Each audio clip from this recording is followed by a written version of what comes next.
Bonjour et bienvenue dans cette nouvelle émission de Archi Convaincu, nouveau format Fred. À l'ère du métaverse, nous, architectes d'intérieur qui passons notre temps dans les 3D, il était juste tout à fait normal de changer de décor. C'est ce qu'on a fait. Et c'est pour ça qu'aujourd'hui on va vous présenter des émissions dans un univers totalement virtuel. Alors trêve de bavardage, plus que des mots, des images. C'est parti. Lumière. Parce que la lumière est un sujet complexe, parce que c'est un sujet qui est très souvent oublié de nos projets, parce que la lumière est un métier. Eh bien aujourd'hui, nous accueillons sur ce plateau des acteurs incontournables de la lumière, qui vont nous expliquer en quoi et comment on va pouvoir traiter la lumière dans nos projets. Valentin sera notre expert Enscape sur le plateau, et Lucie nous expliquera les innovations d'Enscape dans les prochains mois à venir. Nous nous rendrons dans les ateliers de Brossier-Saderne, et Laure nous présentera sa large gamme de luminaires. Et enfin, Valentin et Mathieu Beaumatin nous présenteront SketchUp iPad et nous découvrirons cet incroyable outil. Mais tout de suite, rentrons dans le vif du sujet avec Enscape, et Valentin et Lucie sont ici pour nous en parler. Plateau Lucie Valentin, deuxième. Archi Convaincu est une émission qui est là pour mettre en avant les partenaires justement qui font le maximum, du moins qui s'adaptent à nos métiers. Et donc ça nous fait plaisir de parler des logiciels comme Enscape qui pour le coup répondent vraiment à une problématique métier. Valentin, toi tu es plutôt là pour nous parler vraiment du produit, nous montrer comment ça fonctionne. Est-ce que tu peux m'en dire un peu plus ? Déjà, ce que c'est qu'Enscape, effectivement, c'est un logiciel qui est... ses forces, c'est la rapidité de prise en main. Il est hyper intuitif. Pour moi, Enscape, c'est un excellent compromis, rapport qualité-prix-performance. Ouais. Effectivement, on se l'approprie très très vite parce que les outils qui sont mis en place, en définitive, sont des outils très simples d'utilisation. Je confirme. Donc, effectivement, pour revenir sur le sujet de la lumière, il faut quelques clics simplement d'Enscape pour arriver à positionner la lumière. Alors, on est dans un environnement virtuel et donc on peut tout faire. Moi, ce que je te propose, c'est qu'avec tes petits doigts, je te montre, enfin tes petits doigts en l'occurrence, vas-y, montre-nous. Alors déjà, dans un premier temps, j'ouvre l'option de réglage de lumière. Et à cet endroit-là, ici, avec le curseur, je peux augmenter ou réduire l'intensité de la lumière. Et là, on voit que partout, la lumière monte ou descend. Alors, en l'occurrence, là, tu viens de régler le spot qui était là-bas. Voilà. Okay. Et donc, avec le spot, je peux choisir effectivement d'élargir l'angle d'éclairage. Donc justement, par rapport à ce spot, dans les paramètres, on peut intégrer un IES, qui permet justement un profil ES qui permet de rendre un côté un petit peu plus réaliste à la lumière, puisqu'il récupère des informations d'éclairage, en fait, j'ai envie de dire, réel. Ouais, en fait, c'est ce qui est capable de faire la lampe, finalement, tu vas l'intégrer dans ton logiciel 3D. Voilà, c'est ça. Et donc, le logiciel 3D va retranscrire les vrais paramètres de lumière. Les vrais paramètres de lumière, ça permettra de vraiment donner un côté très, très réaliste au rendu final, au projet. Et donc, avec les paramètres, justement, d'éclairage, donc on a deux types d'éclairage, qui sont les éclairages naturels et les éclairages artificiels. L'avantage de l'éclairage naturel, c'est qu'on peut... dans son projet, simuler en fait justement le rendu dans des moments différents de la journée, que ce soit le matin, le midi, le soir et même la nuit. Enscape va être capable justement de paramétrer l'éclairage en fonction des heures de la journée. Pendant que tu parles, là, toi tu ne le vois pas, mais eux ils le voient. On est en train de changer, de faire varier tout le décor entre... On est passé de 7h du matin au mois de septembre à finalement midi en juillet et 14h au mois de mai, tu vois, par exemple. L'intérêt, c'est que justement, Enscape va reprendre tous ces paramètres, les intégrer, et en fait, il reprend, dites-moi si je me trompe, hein, mais il reprend même les bases de ce qu'on trouve dans SketchUp et les exporte dans Enscape finalement. Voilà, c'est ça. Hein, c'est-à-dire, là, on ne s'en rend pas compte puisqu'on est à l'intérieur, mais on peut même agir sur des paramètres tels que le ciel, ajouter pourquoi pas des nuages. Regarde, là je ne sais pas si les rideaux sont ouverts, mais si les rideaux sont ouverts, là, on peut voir que les ciels bougent par exemple. Les ciels bougent. Je vais augmenter le nombre de nuages, leur taille, leur dimension, les faire varier sur un orbite. Et donc, effectivement, je peux faire varier tous les paramètres. Voilà, qui auront un impact direct sur le rendu final. C'est génial. C'est génial, c'est vraiment top. Énorme. Et c'est super simple. Ouais. Après, au niveau de la lumière, j'ai de petites astuces. Alors, c'est de la lumière indirecte, mais la lumière du feu ou d'une télévision, ça marche aussi. Oui. Ouais, on peut intégrer. J'ai vu ça, je l'ai découvert il n'y a pas longtemps. C'est ça. Et c'est top. C'est qu'en fait, dans une télévision, on peut venir incruster finalement un feu de cheminée ou une émission de télévision. Et la cheminée peut aussi produire du feu et donc avoir une lumière pour le coup qui va diffuser. Et là, pour le coup, on va utiliser un matériau en lui mettant des paramètres d'auto-illumination. Alors là, moi je parlais plus de la fonction intégrer une vidéo lumineuse de la cheminée. Oui, effectivement. Intégrer un matériau effectivement, dans une télévision ou dans un feu pour récupérer les informations de lumière également. Ouais, ça c'était une petite astuce juste énorme. Tu vois, un petit coup ça fait aussi la différence. Ouais, un petit feu de cheminée en plein hiver, avec des petits éclairages indirects, avec un vrai feu qui bouge. Voilà. Ouais. Alléluia, quoi. Il y a quoi de plus vendeur pour nos clients? C'est ça, complètement. On est vraiment dans le réel avec Enscape et une fois de plus, c'est vraiment avec une simplicité d'utilisation. Il n'y a pas besoin En fait, on se l'approprie vraiment très vite parce qu'on se rend compte qu'avec quelques clics, on arrive à gérer la lumière, notamment, on arrive à gérer vraiment l'ambiance voulue très simplement. C'est clair. Ouais. Et je confirme, hein, je vais le confirmer 12 fois dans la journée, mais oui, c'est vrai. C'est vrai, et c'est non seulement très intuitif, mais c'est synchronisé. C'est-à-dire que quand on bouge dans le projet SketchUp, ça bouge en même temps dans Enscape. Et ça, c'est énorme. Ouais. Du coup, Lucie, toi, en ce qui concerne Enscape, donc tu vends aujourd'hui des licences en France, en Europe même, et tu t'occupes des partenariats. Aujourd'hui, le développement, tu m'en parlais tout à l'heure, est exponentiel. Du coup, c'est quoi les innovations? Qu'est-ce qui se passe aujourd'hui? Il y a du bruit autour d'Enscape, mais pas que. À l'heure actuelle, ce qui est très intéressant, c'est la version Mac de Enscape pour les utilisateurs SketchUp. Très attendu. Très, très attendu. Donc là, ça y est, c'est officiel. On a la version qui est disponible. Une autre chose qui est vraiment très, très attendue par nos utilisateurs, c'est la possibilité d'avoir des objets paramétrables. Donc en fait, on a, comme tu le sais, une bibliothèque d'objets qui est très importante avec plus de 3000 objets. Et on va avoir la possibilité, dans la nouvelle version d'Enscape, de pouvoir paramétrer les propriétés, enfin changer les propriétés des objets. Donc par exemple, changer les textures, changer les couleurs. On aura une utilisation qui sera beaucoup plus importante de la bibliothèque existante. C'est un peu l'équivalent des composants dynamiques ou des composants paramétrables dans SketchUp? Voilà, oui, tout à fait. C'est le même principe. Exactement. Que vous allez adapter du coup dans votre bibliothèque. Voilà. Et vous allez avoir des mèches très légères qui vont être intégrés dans SketchUp et donc pour le coup une fluidité encore dans SketchUp accrue puisque des objets moins lourds. Voilà, tout à fait. Donc ça c'était très attendu aussi. Il y aura des luminaires Il y aura des luminaires, parce que effectivement. le sujet c'est quand même la lumière. Et effectivement, on parle beaucoup d'Enscape et c'est normal. Mais... En termes de luminaire, je pense qu'effectivement le fait de pouvoir changer comme ça, de modifier les propriétés, je pense que ça va être un très grand progrès en termes d'utilisation pour les personnes qui utilisent Enscape. Je te propose de nous le montrer. Allez, c'est parti, je te montre. Donc, le placement des lumières dans Enscape, c'est vraiment un jeu d'enfant. C'est 2 clics pour des lumières ponctuelles et 4 clics pour des spots. Alors attention, placer des sources lumineuses à proximité d'un objet ne le rend pas forcément lumineux. Pour ça, on va utiliser ce dont on a parlé précédemment, les options d'auto-illumination qui vont permettre de rendre l'objet lumineux. En combinaison avec le spot, on peut utiliser un IES qui offre un profil lumineux plus réaliste. Et en passant du mode jour au mode nuit, on se rend compte tout de suite de l'impact de la lumière justement sur le design. Justement, j'en profite parce que c'est une question qui revient assez souvent. Pourquoi est-ce qu'on ne voit pas l'intensité de la lumière? Pourquoi on ne voit pas l'intensité de la lumière? C'est comme dans la vraie vie, en définitive. Quand on allume une lumière la journée, forcément, son impact est minimal. Et dans Enscape, c'est exactement ce phénomène qui est reproduit. La lumière va être beaucoup plus visible dans des pièces ou des endroits sombres ou pendant la nuit. Et est-ce qu'on peut changer la colorimétrie de la lumière, par exemple? Oui, alors on peut intégrer effectivement des couleurs à la lumière pour donner un aspect un petit peu plus chaud, un petit peu plus froid, ou comme j'aime bien dire, donner un côté un peu sexy. Ah ouais, carrément. Donc, en fait, si je suis dans une boîte de nuit, je peux avoir des lumières rouges, vertes, jaunes. Voilà, ok, donc c'est génial parce qu'en fait, du coup, on peut faire n'importe quelle ambiance. On peut reproduire aussi des néons. Des néons, tout à fait. Oui, c'est important. D'ailleurs, j'en ai vu il n'y a pas longtemps. Dans WebForge SketchUp, il y a un artiste qui a fait un tableau avec Love en néon. Et du coup, dans Enscape, tu vois le néon comme si c'était un vrai néon. Juste génial. Voilà. Alors, moi, personnellement, j'ai un Oculus, ce qui me permet de me balader ou de balader mes clients dans les projets. C'est énorme. Mais je crois qu'il y a plein de fonctions comme ça, en fait, dans Enscape. Exactement. Donc, en fait, Enscape, c'est aussi un outil de collaboration entre les différents acteurs du projet ou bien avec les clients, par exemple. Donc, effectivement, il y a cette possibilité vraiment de manière très facile de brancher un casque et d'aller faire une visite virtuelle, une balade virtuelle à l'intérieur du projet. Tu peux aussi partager un lien qui permet au client de se balader dans son environnement. Exactement. Tu peux partager des 360. En fait, voilà, et sans avoir la nécessité pour le client ou pour la personne qui va recevoir le fichier d'avoir lui-même Enscape en local. Donc vraiment la possibilité d'avoir des exports qui sont très intéressants et qui sont très pratiques à utiliser. Même sur un téléphone, hein? Y compris sur un téléphone, bien évidemment, avec des résultats qui sont, qui sont très intéressants au niveau des panoramas et des visites virtuelles. Alléluia. Et moi, j'ai entendu parler d'un QR code aussi. Justement, si vous avez envie de vous balader dans le projet, il vous suffit de scanner le petit QR code et comme ça, vous pourrez vous immerger dans ce projet en 3D.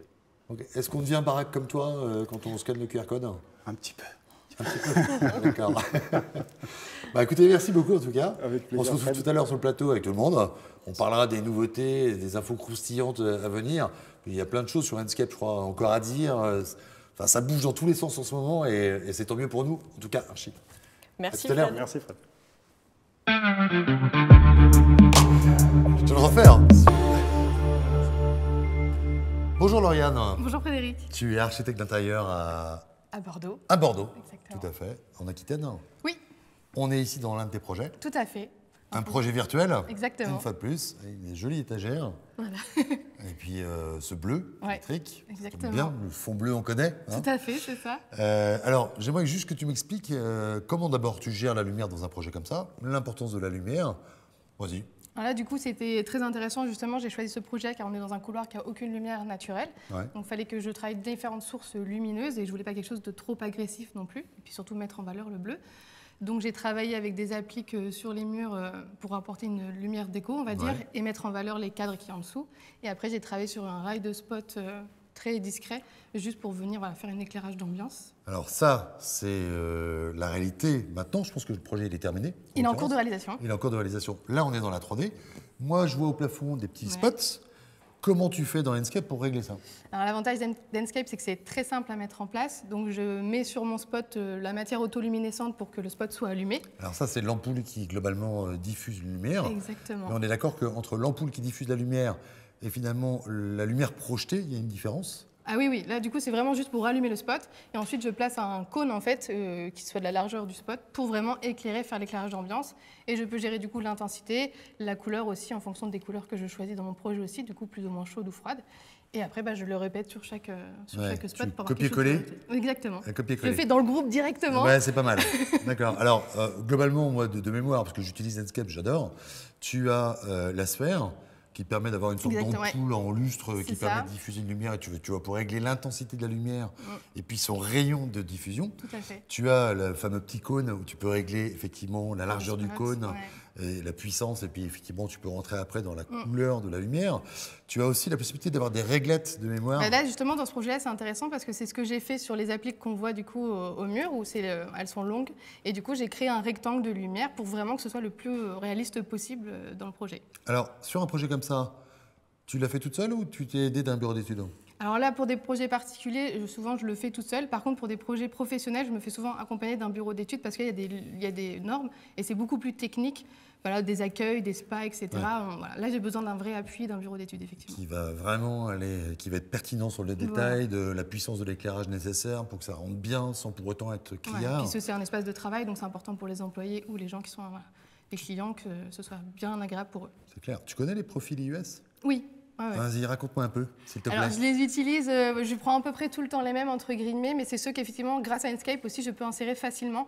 Du coup, voilà, je les pré-règle et au moins, j'ai mes réglages de cône, j'ai mes lumières, chaudes ou froides, plus ou moins tamisées. Voilà. Tout ça, ça permet d'avoir des pré-réglages. Quand tu me dis que tu les prends, mais tu prends quoi? Parce que toi, tu le sais. Oui. Mais je suis pas sûr que tout le monde nous ait compris.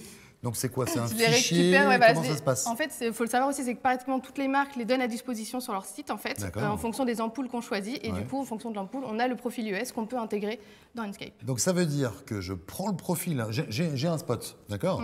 Je prends le profil IES du spot que j'ai récupéré sur le site, je l'intègre dans mon projet sur le luminaire concerné, Exactement. et ça veut dire que mon spot va éclairer exactement Exactement. de la même façon que le vrai luminaire. Exactement.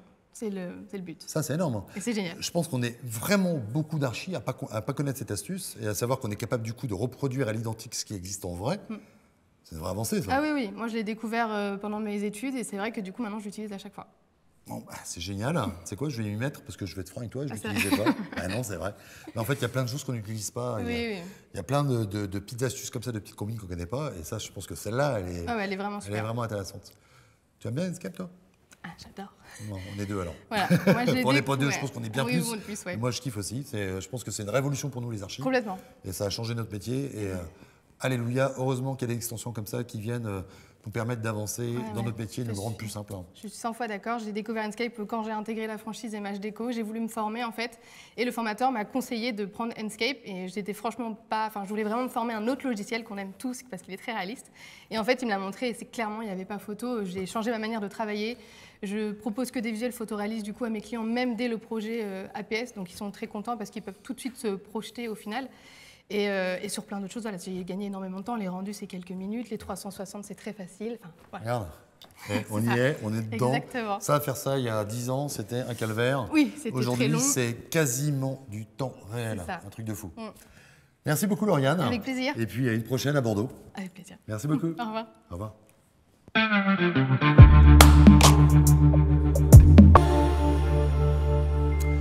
Bonjour Alexandra. Bonjour Frédéric.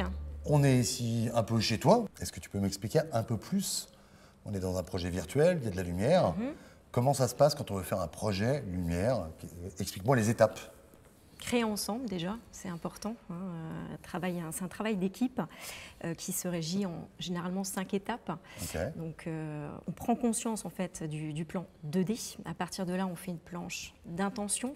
Alors planche d'intention, c'est une sorte de planche d'ambiance? Planche d'ambiance avec les solutions lumière qu'on peut proposer en adéquation avec les attentes de l'architecte surtout. D'accord, ça veut dire que tu montres déjà du luminaire à Oui. D'accord, Oui, on est déjà en train de montrer du luminaire. On montre du luminaire en fonction de l'identité du projet. Voilà. La phase d'après, c'est quoi? Après, la phase d'après, c'est on récupère le DWG de l'architecte, on fait une modélisation des produits sélectionnés sur SketchUp. D'accord. Et à partir de là, on a notre travail de bureau d'études qui prend tout son sens, puisqu'on a les impacts lumière au réel et surtout, on intègre les contraintes normatives. Surtout dans un espace tertiaire comme celui-ci, on combine le décoratif et le fonctionnel. Alors quand tu me dis que finalement vous êtes capable de montrer une 3D avec les vraies lumières, c'est ce que j'ai compris, le véritable éclairage globalement. C'est-à-dire que dans la 3D, ce que je vois, c'est ce qui sera réellement réalisé par l'archi. Oui, les perspectives du projet avec l'intégration des éclairages. Généralement aussi, l'architecte peut reprendre notre base pour pouvoir la réintégrer au sein de SketchUp. Avec les profils US dans Enscape, par exemple? Exactement. Génial. Voilà. Parce que ça, je le vois souvent passer et je ne me suis jamais penché dessus. Voilà. Il est clair que la lumière, on zappe, enfin, les bureaux d'études d'éclairage, on passe un petit peu souvent à côté pour des questions de budget, pour des questions de... Je sais pas, on pense qu'on est capable de le faire.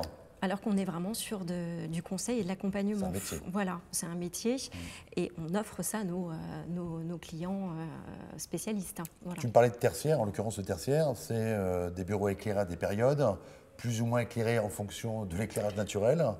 C'est ça. Tout ça, ça prend en ligne de compte. Exactement, et sachant qu'en plus, c'est des univers qui sont en pleine mutation, où on va chercher justement le bien-être, l'ergonomie visuelle, voilà, et en fonction des espaces, on adapte.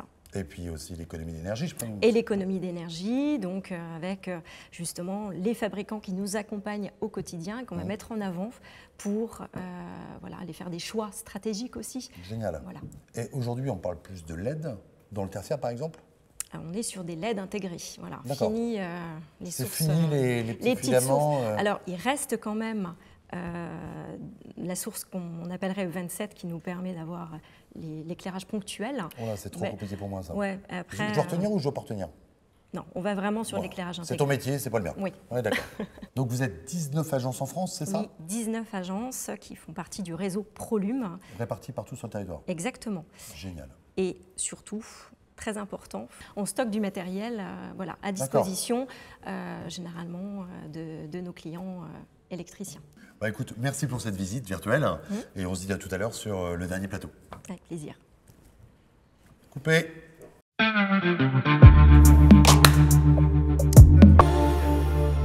Bonjour Laure, donc on est chez toi ici dans les ateliers Brossé Saderne. Explique-moi un petit peu. Bonjour Fred, bienvenue chez Brossé Saderne. Donc ici effectivement tu es dans l'atelier d'assemblage des luminaires Brossé Saderne. D'accord, donc Brossé Saderne, BS Living, tout type de luminaire. Tout type de luminaire. Je crois globalement tu passes par toutes les catégories, moyenne gamme, haut de gamme. On travaille principalement dans l'hôtellerie, haut de gamme, moyenne gamme et éco. On a illuminé la Mamounia à Marrakech. Ah oui, quand même. Oui, La quand même. Mamounia, À Mamounia, à l'hôtel, effectivement. ah ouais, Voilà. le truc qui est juste incroyablement Le grand. truc incroyable. C'est un chantier qui dure combien de temps, ça? On a eu 6 mois à peu près de conception des luminaires. On a travaillé effectivement avec l'agence Jouan-Mancou, avec un éclairagiste spécialisé là-dessus. La lumière était vraiment quelque chose d'important. Il y avait des verres rouges avec une teinte spécifique. Enfin, vraiment, il y avait une vingtaine de luminaires différents à concevoir. C'est très ambiancé, la Mamounia. Hein. C'est très, très ambiancé. Et on est intervenu à la fois sur de l'extérieur, sur de l'intérieur, sur les bars, sur les restaurants. Donc vraiment tout type de luminaires, des suspensions, des lampes, beaucoup de lampes sur batterie également. D'accord. On a conçu pour eux des lampes sur batterie. Juste pour revenir dans le cadre de l'atelier, tu me parlais de sur-mesure. La dernière fois que je suis venu chez toi, parce que je connais déjà l'atelier. Ça veut dire que quoi? En tant qu'archi, je dessine un projet, une lampe, je te la donne. Là, tu as des gens chez toi qui vont se pencher dessus et me sortir mon luminaire. Tout à fait. On a effectivement un bureau d'études. J'ai 6 personnes au bureau d'études. Et le rôle vraiment du bureau d'études, c'est d'arriver à concilier ce que tu as dessiné. Alors parfois on a un petit dessin, parfois on a un plan 3D, suivant avec qui on travaille. D'arriver à respecter bien évidemment les normes, puisqu'on certifie nous-mêmes nos luminaires. Les matériaux aussi? Les matériaux, tout type de matériaux. On est si capable je te dis, tu me fais une lampe en bois flotté, tu me sors une lampe en bois flotté. Je te sors une lampe en bois flotté. On va aller ramasser le bois flotté sur les bords de Maine. Je vais complexifier le truc. Ah non. J'ai besoin, dans un bois flotté un peu tordu, de faire passer un fil qui n'est pas apparent. Est-ce que tu es capable de me le faire, ça? Oui. On est capable de le faire. C'est quand même incroyable. On a vraiment un réseau de sous-traitants et de fabricants qui est capable de faire tout ce dont on a besoin. La plupart sont locaux. On travaille beaucoup effectivement avec des fournisseurs locaux. Et on est capable effectivement de faire tout type de luminaire, du verre, du bois flotté, du bois, du métal.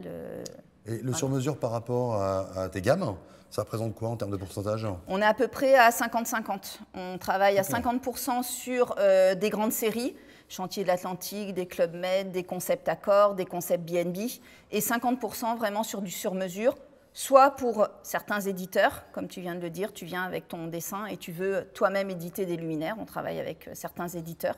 On fait toute l'étude et la conception. Et autrement, ça peut être des projets entiers, comme la Mamounia, ou même l'hôtel Le Voulez-vous à Tignes. On a travaillé sur le Léonore à Strasbourg. Ouais, des gros projets. Donc moi, en tant qu'archi, je décide de devenir designer, j'ai quelques idées, je dessine des gammes, et globalement, tu peux travailler dessus. Oui. Et réussir à me sortir mes luminaires. Oui, bien sûr. C'est vraiment le rôle du bureau d'études de Brossier-Saderne. Ouais. Il y a un sujet qui est de plus en plus concernant, c'est le développement durable, le service RSE. Aujourd'hui, c'est quoi vos sujets? Alors nous, on est en plein dedans, puisqu'effectivement, on vient de rejoindre le groupe Rivalen. Rivalen, c'est une entreprise à mission. Et donc, on intègre le programme à partir du mois de septembre. On est également certifié EcoVadis. On est médaille d'argent sur EcoVadis. Donc, on est vraiment là-dessus. On travaille avec l'écocyclerie des Mauges pour recycler effectivement les luminaires. Et tous nos luminaires sont réparables. Donc, vous êtes déjà super sensibilisé au sujet, en fait. On est sensibilisé, nos clients de plus en plus. C'est vraiment maintenant une demande de la part des clients et notamment des groupes comme Accor, Corian, je crois que ça va devenir inévitable pour tout le monde de toute façon. C'est de toute façon super important. Et qu'on le veuille ou non, moi je suis plutôt sensibilisé, c'est vraiment quelque chose d'important pour moi. De toute façon, on va tous aller sur ça et devoir à un moment donné sortir des cartons, des projets qui pourrissent un peu moins la planète, je crois qu'on peut le dire. Il n'y a pas de problème, c'est vraiment notre objectif aussi. C'est génial. En tout cas, Laure, je te remercie vraiment beaucoup. C'est passionnant de visiter ton atelier. Et puis, on se retrouve tout à l'heure sur le plateau final avec tout le monde. Merci, à bientôt, Fred. Au revoir. Faut pas bouger.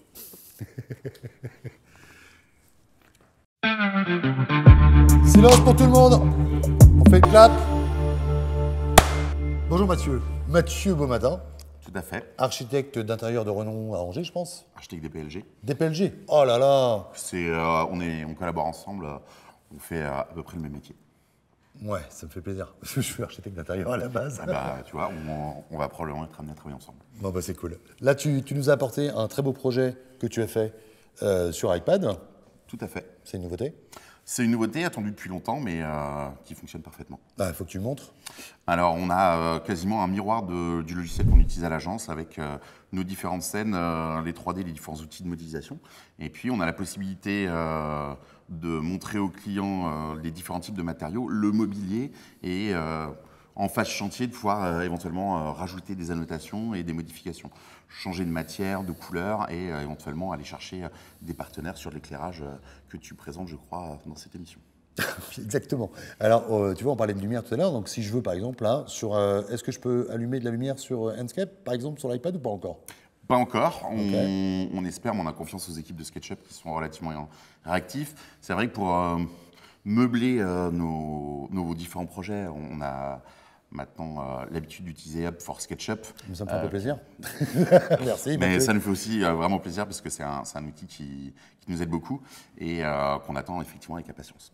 Ok, là tu peux squaller, supprimer des composants, tout à fait, en rajouter, changer les matériaux. Oui. Tu montres un petit peu comment ça fonctionne? Voilà. Par exemple, on va rentrer directement dans mon groupe. Et puis à partir de là, je vais pouvoir donc, le supprimer. Tapotes sur l'écran en fait. Exactement. C'est la grosse nouveauté, quoi. On remplace la souris par la main et il y a un côté très tactile, presque sensuel vis-à-vis du client. Et c'est vrai que sur un chantier ou chez le client, ça permet de bien se rendre compte de la réalité. Et puis le petit plus, c'est la possibilité d'utiliser AR et donc de projeter en réalité virtuelle. D'accord. Voilà. Donc ça veut dire que là, effectivement, tu peux projeter tout ce que je vois ici, tu peux le projeter finalement dans l'environnement réel chez le client. Exactement. Ah oui, effectivement, c'est génial. Donc là, il détecte le sol. Il détecte le sol. Et tu reviens dans ton projet, incroyable. On va pouvoir le déplacer assez facilement. Donc ton client, en fait, en temps réel, il voit où il est, il voit son projet directement chez lui. Exactement. Ah, c'est incroyable. Ah, là, c'est quand même une grosse étape de passer. Ouais, c'est clair. Ouais. Et donc là, tu peux squaller, pareil, de la même façon. On peut squaller, on va pouvoir lui mettre à l'échelle et sur une construction neuve, aller sur le terrain, mettre des bornes repères et lui mettre la maison à l'échelle. Je peux là? Ouais. Je joue un peu avec comme. Ah ouais. Ok. D'accord. Ça, j'ai vu la photo de ce projet-là. Oui. Donc si je fais ça, là, bing, je passe dans le vrai. Exactement. Ah, génial. Non, il y a c'est vert. Effectivement, c'est vraiment génial. Un outil assez impressionnant. Ok. Eh ben, écoute, je te remercie beaucoup, Mathieu. Merci. Ça m'a fait très plaisir de voir ton projet dans l'iPad. C'est une première. Et puis, de toute façon, je te dis à une prochaine sur Angers. Merci beaucoup. Parce que j'habite Angers aussi. Je sais, on se retrouve souvent. Ça marche. À bientôt, Merci Fred. beaucoup. Au revoir. Au revoir.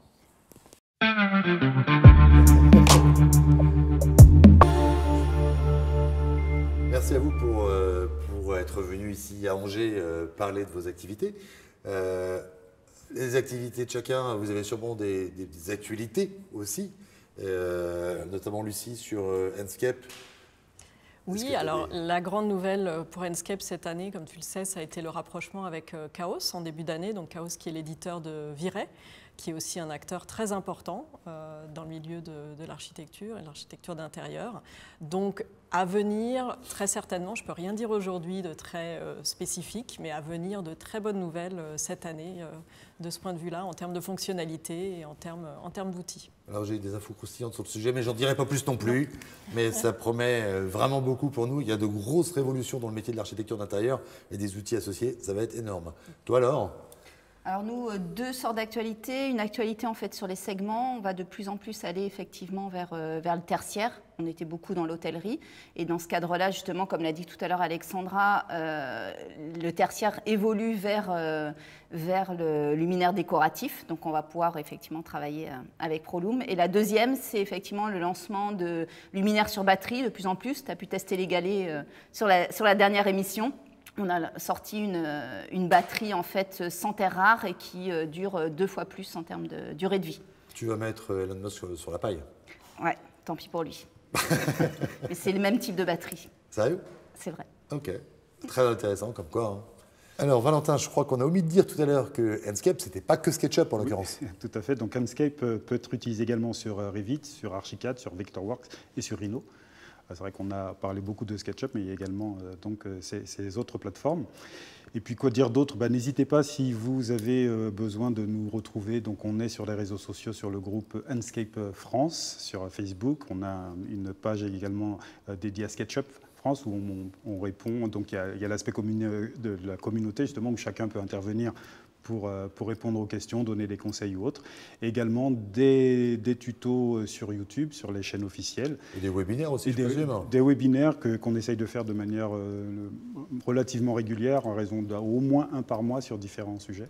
Webinaire prochainement sur Enscape. Sur un Enscape, également sur l'iPad. Hein. On va voir certaines fonctionnalités de l'iPad, parce que c'est quand même un gros sujet, la sortie de SketchUp sur iPad, donc on en parle.